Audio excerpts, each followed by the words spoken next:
Selamat pagi, siang, sore, atau malam. Di sini saya, Selin Patri Stefania, dengan rekan-rekan kelompok saya yang beranggotakan Jibril Niki Gifari, Muhammad Raihan Rusdi, Muhammad Naufal Asusuri, dan Ridwan Fareza akan mempresentasikan hasil dari proyek tugas besar untuk mata kuliah teknologi cloud computing kami dengan judul Analisis Mahadata dengan Layanan Google Cloud Platform.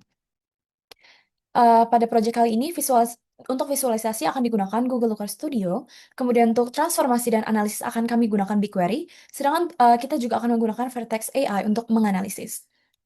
Untuk link collab dari hasil proyek kami juga telah kami taruh di slide yang kami tampilkan. Oke, yang pertama adalah BigQuery. Jadi, BigQuery ini merupakan layanan cloud-based untuk data warehouse yang sifatnya itu serverless. BigQuery sendiri disediakan oleh GCP atau Google Cloud Platform yang tujuannya adalah untuk memungkinkan pengguna untuk melakukan analisis data dalam skala besar menggunakan bahasa SQL tanpa harus mengelola infrastruktur lagi secara manual. Untuk fitur-fitur utama dari BigQuery ini adalah yang pertama, untuk melakukan SQL query untuk dataset besar. Jadi BigQuery ini akan memungkinkan pengguna untuk menjalankan query SQL pada dataset yang ukurannya itu sangat besar, yang dari terabyte hingga petabyte secara cepat dan efisien, seperti itu. Yang kedua adalah serverless infrastructure. Jadi BigQuery ini dia tuh bersifat fully managed, yang berarti pengguna itu nggak perlu lagi untuk mengatur, memelihara, atau mengelola server, karena semua infrastrukturnya ini udah disiapkan oleh Google.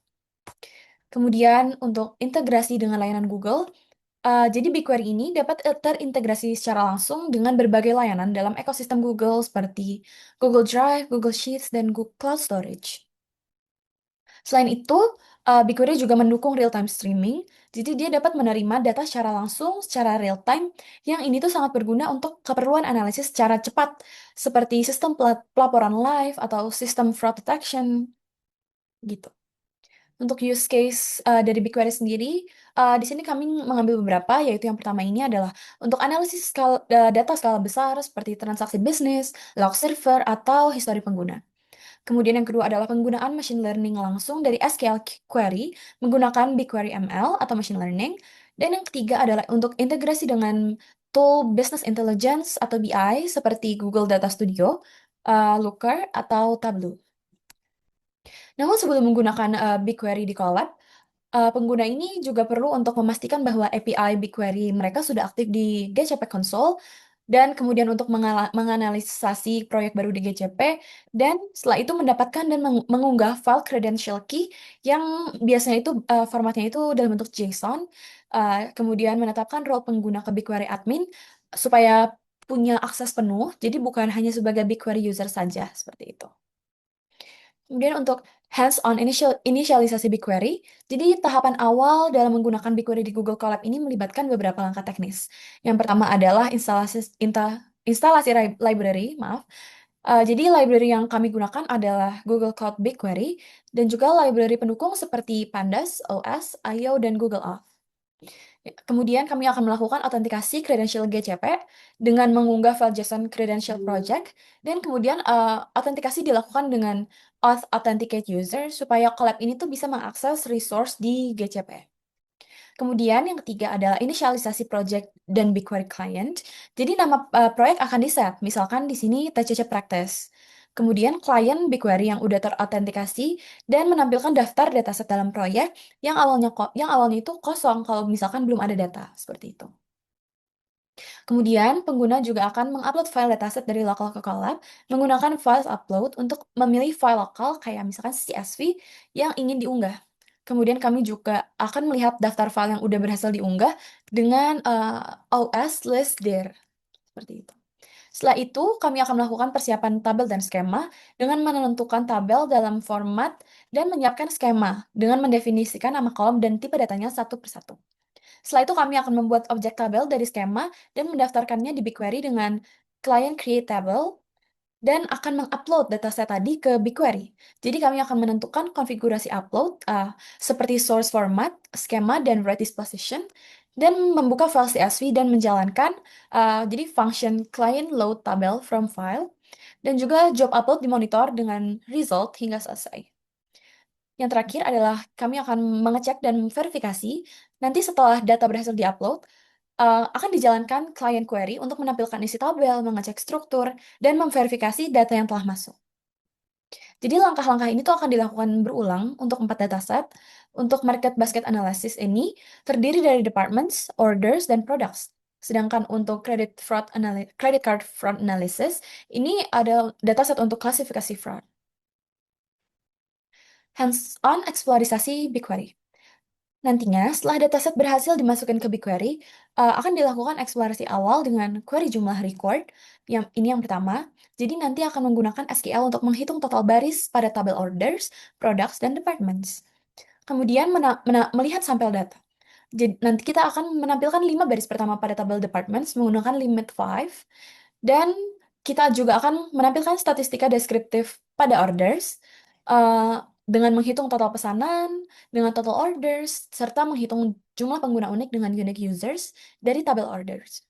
Kemudian yang keempat adalah kami akan melakukan query jumlah produk per department. Nanti query yang akan dilakukan ini bertujuan untuk menggabungkan tabel products dan departments yang kemudian akan dihitung jumlah produknya dalam setiap department. Kemudian analisis transaksi fraud untuk statistik deskriptif, kita akan melihat ringkasan data seperti mean, rata-rata, max min untuk nilai tertinggi dan terendah, dan STD atau standard deviation dari tabel credit card.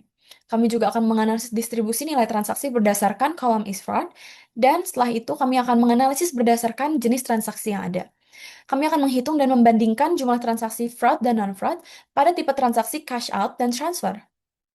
Kemudian yang terakhir, kami juga akan mendeteksi transaksi yang mencurigakan. Jadi nanti kami akan mengurutkan transaksi berdasarkan nominal yang tertinggi untuk mencari outlier yang memiliki potensi fraud.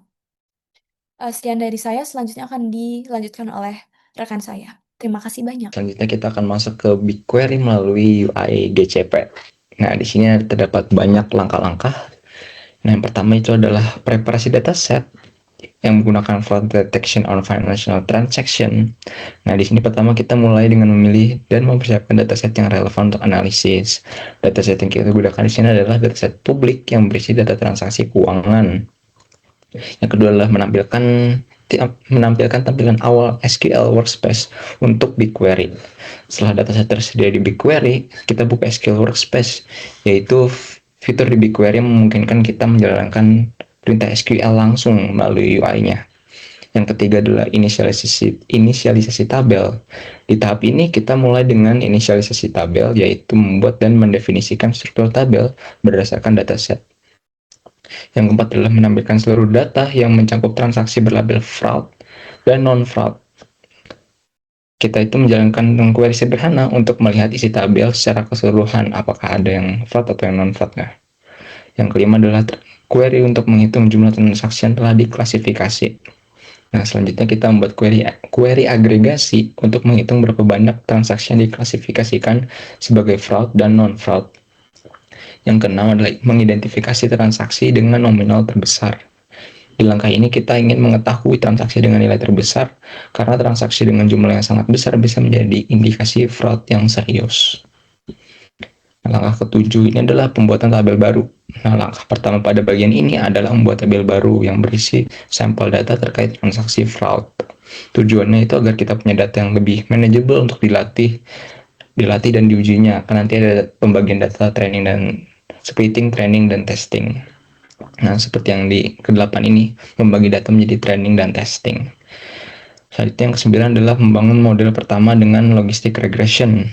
Model machine learning pertama yang kita buat menggunakan logistic regression karena ini cocok untuk kasus klasifikasi biner, seperti membedakan antara transaksi fraud dan non-fraud. Yang ke-10 adalah membangun model dengan boosted tree classifier. Setelah model yang dasarnya jadi, kita coba model lain yang lebih kompleks, yaitu boosted tree classifier, untuk menjadi perbandingannya.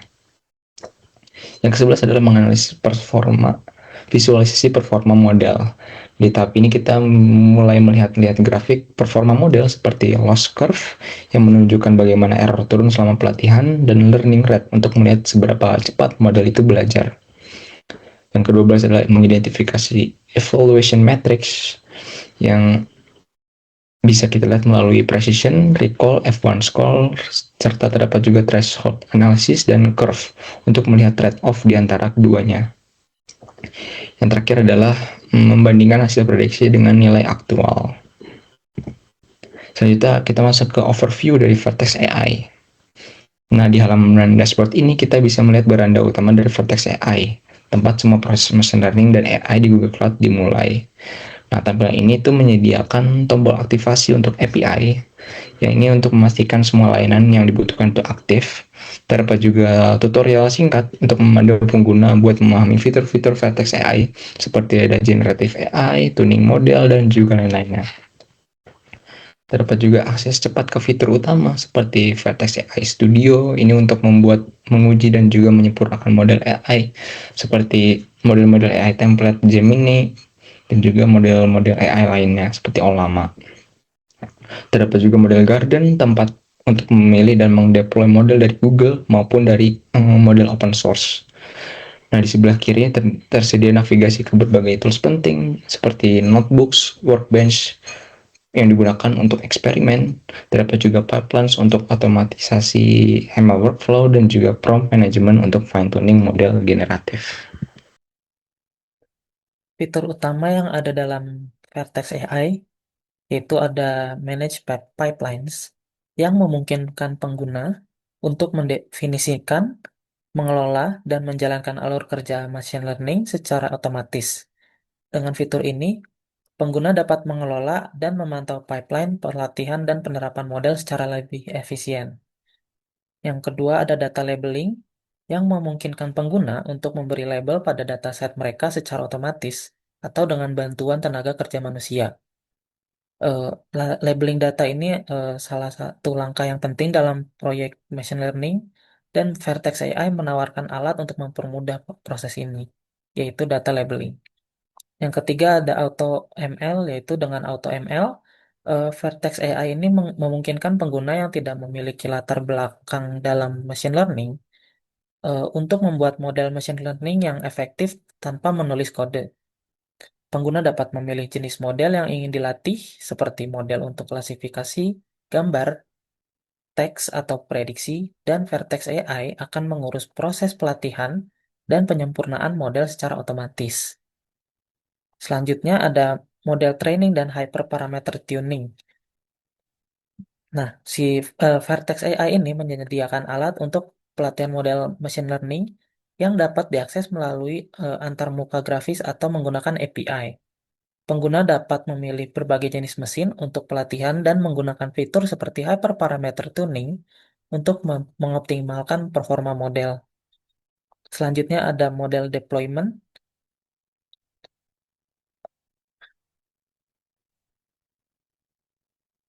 Selanjutnya ada model deployment. Setelah model selesai dilatih, Vertex AI menyediakan kemudahan untuk melakukan deployment model ke lingkungan produksi.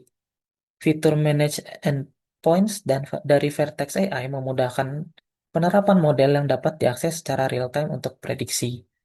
Selanjutnya ada Vertex AI Workbench, yaitu tempat pengembangan yang terintegrasi di Vertex AI.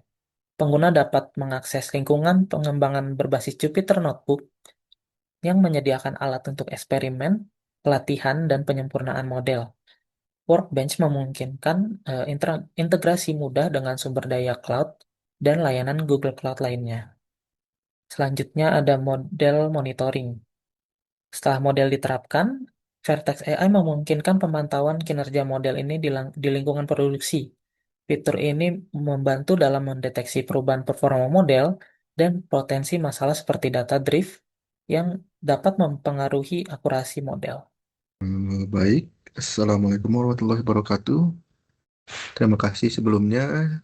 Saya akan melanjutkan presentasi berikutnya, yaitu adalah Vertex AI melalui UI GCP atau ke Google Cloud Platform.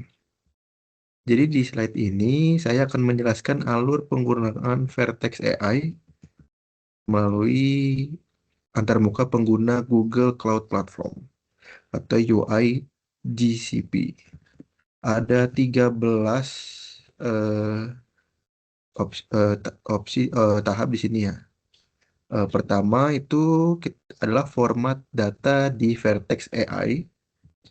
yaitu kita bisa memastikan format data yang digunakan sudah sesuai. Umumnya kita menggunakan file CSV atau BigQuery table dengan kolom target yang jelas. Kemudian yang kedua itu adalah inisialisasi Jupyter Notebook.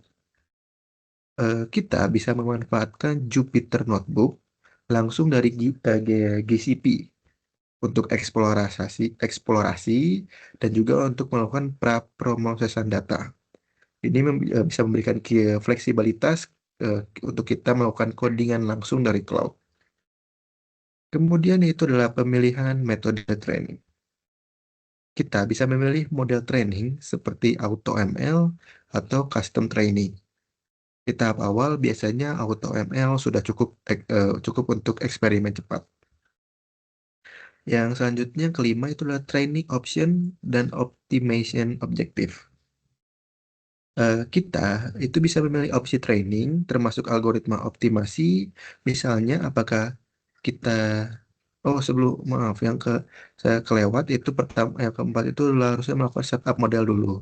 Seperti yang lihat di PowerPoint, kita bisa menentukan nama model, kolom target yang ingin diprediksi, dan juga melakukan split data.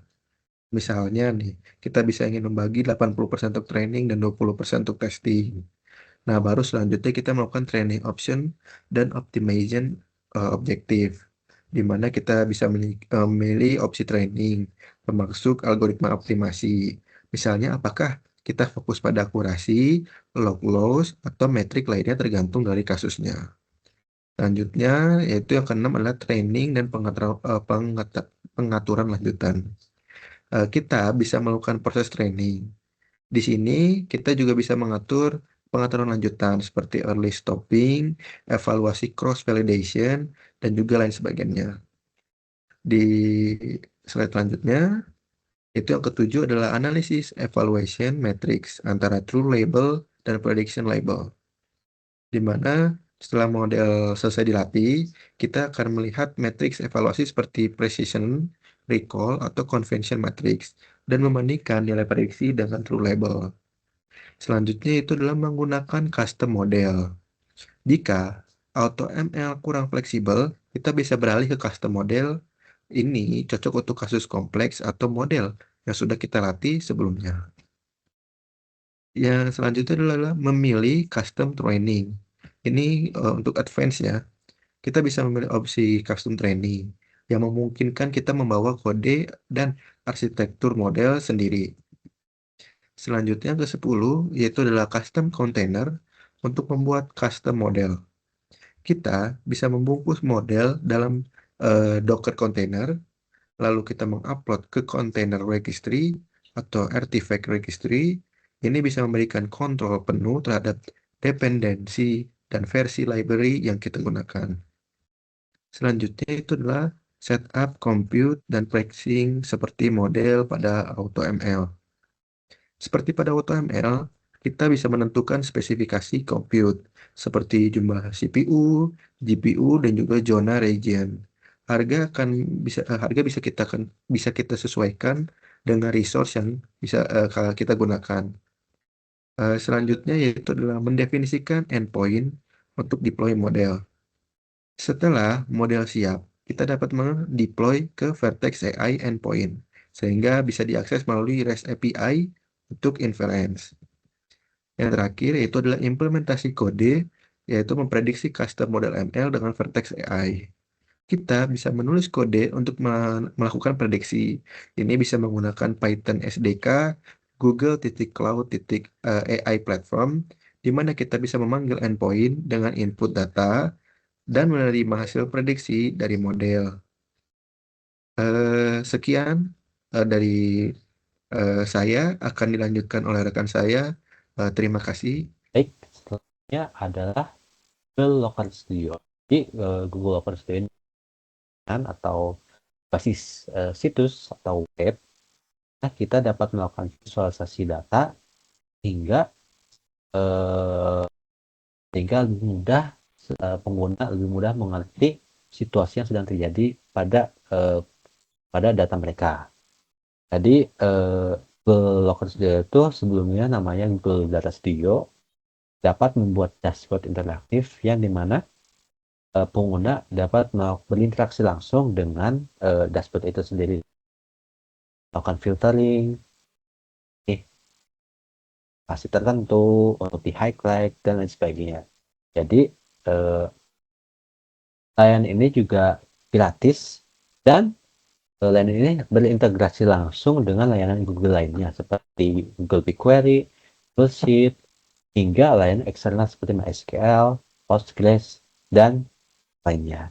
Jadi kalau kita membicarakan apa sih itu Mahadata, ya berdasarkan namanya, Mahadata merupakan data yang memiliki jumlah atau ukuran atau baris yang jutaan, bahkan miliaran baris terhadap miliaran baris data transaksi, log aktivitas, dan data pelanggan.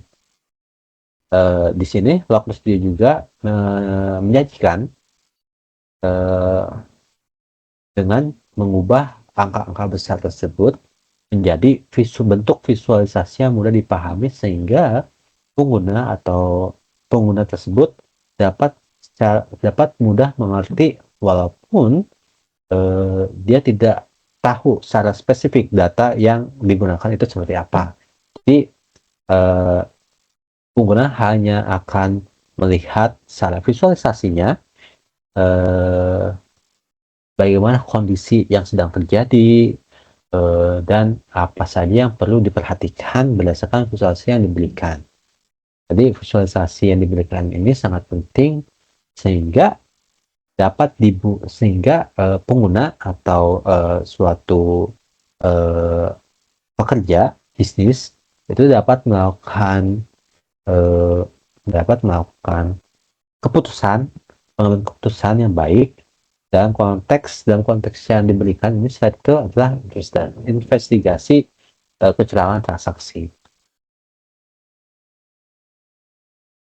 Jadi seperti yang saya sebutkan sebelumnya, dapat banyak sekali fitur utama dari Google Local Studio itu sendiri. Yang pertama ada data connector, di mana kita dapat melakukan koneksi langsung terhadap sumber data seperti BigQuery, Code SQL, Sheet, dan lain sebagainya. Lalu juga ada filter interaktif seperti yang dilihat di slide. Kita bisa melakukan perubahan tanggal, tipe transaksi, negara, dan nama receiver, nama penerima, dan masih banyak lagi. Lalu juga ada grafik interaktif di mana contohnya kalau digambar itu seperti peta. Kita bisa melakukan memilih kalau kita menarik kursor ke peta itu, kita bisa tahu negara mana yang sedang di highlight. Lalu juga pada Google Local Studio itu dapat langsung atau berkolaborasi dengan teman atau dengan rekan sehingga semua bisa diakses secara online. Oke, kembali ke slide bisa dilihat bahwa dashboard yang ditampilkan yaitu transaksi analisis dashboard memberikan informasi bahwa transaksi yang sudah terjadi itu sebanyak 284.000 dengan kecurangan transaksi itu sebesar 8.000 lebih, di mana persentase atau fraud transaksi rate itu sebesar hampir 3%. Nah, seperti yang saya sebutkan sebelumnya, di sini juga kita bisa melakukan interaktif langsung dengan mengubah tanggal ketika kita ingin melihat di tanggal tertentu, di waktu tertentu secara spesifik, apa sih jumlah atau jumlah transaksi pada tanggal tersebut dan apakah ada pada tanggal tersebut apakah ada total fraud yang terjadi pada hari tersebut. Dan juga bisa memilih tipe transaksi, negara, nama penerima, nama pengirim, dan ID. Lalu pada dashboard yang kami tampilkan itu terdapat peta di mana pengguna bisa tahu secara langsung, secara cepat, di mana kita sebagai penglihat atau pengguna mengetahui lokasi atau wilayah mana saja yang memiliki jumlah transaksi yang besar, jumlah kecurangan transaksi yang besar. Bisa dilihat dari indikator yang terlihat bahwa warna biru gelap itu menandakan bahwa wilayah tersebut memiliki tingkat kecurangan yang tinggi pada transaksi. Saya juga ada jadi sebenarnya kami menampilkan setiap bank dengan persentase fraud transaksi yang terjadi. Jadi pada pie chart ini lapisan atau potongan yang paling besar bisa dilihat bahwa itu merupakan bank Wells Fargo, di mana total persentasenya yaitu 27,2%. Selanjutnya juga ada fraud transaksi buy yield menggunakan line, di mana kita bisa melihat dari perkembangan atau jumlah setiap tahunnya pada transaksi kecurangan transaksi atau fraud transaction itu seberapa sih. Nah, jadi kita bisa melihat langsung nih, bisa secara cepat bahwa lonjakan tertinggi itu yaitu pada tahun 2022 itu mendekati di angka 1.600 di angka 1.000 jumlah kecurangannya. Jadi jadi bisa diambil kesimpulan bahwa Google Locker Studio ini sangat berguna untuk pembuatan dashboard interaktif sehingga pengguna dapat melakukan pengambilan keputusan secara tepat berdasarkan data yang dimasukkan kepada dashboard tersebut. Sekian dari kelompok kami. Mohon maaf bila ada kesalahan. Wassalamualaikum warahmatullahi wabarakatuh. Selamat siang.